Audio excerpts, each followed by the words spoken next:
Hi, in this video we'll try to load files from a folder. The use case is like, for example, if you have same type and structure files in a folder and you want to load them into Power BI, this is how you do it. And first you point the folder, the path to the folder. And again, I said the files should be of the same type and they should have the same structure and format. So in this case, I am trying to load text files from a folder Maha text, and this folder has a lot of text files which are Mahabharata, the Hindu epic. Those text files are in that particular folder.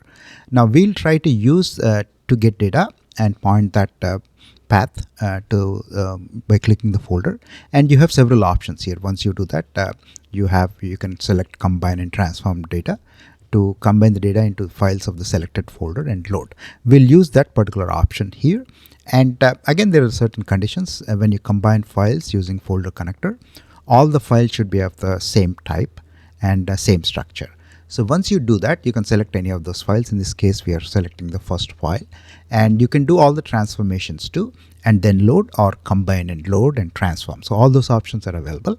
Once you do that, and your Power Query window editor opens up, and in this case, we have certain pre-applied steps. As you can see, Power Query is our friend here. In this case, we are trying to load from folders. So these are the various steps. If you have multiple files that have same schema, you can combine them into a single logical table. And these are the various steps which are being performed by Power BI editor window, Power Query editor window, in fact. So you can pause the video and look at all the steps which are being applied. And we can also go back to Power Query editor window and look at the steps. And there are certain steps which are applied. Like I said, we have certain helper queries which are created. The sample file, whatever file you gave, that is the first file which we gave, and there is a parameter. And also a function is created which is called the transform file. And once we the Power Query will look at all those steps and apply step by step logically. And as you can see, these are the steps. You click on those transform file queries, you can see that. And in our case, the file is already there. And as you can see, you can split the column. We want to remove the text from the file name. We can do that, and we can do all these transformations. For now, we'll kind of understand how a file should be loaded from a folder.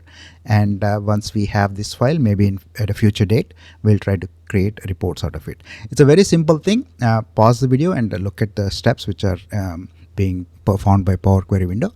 Thanks for watching. See you in the next video.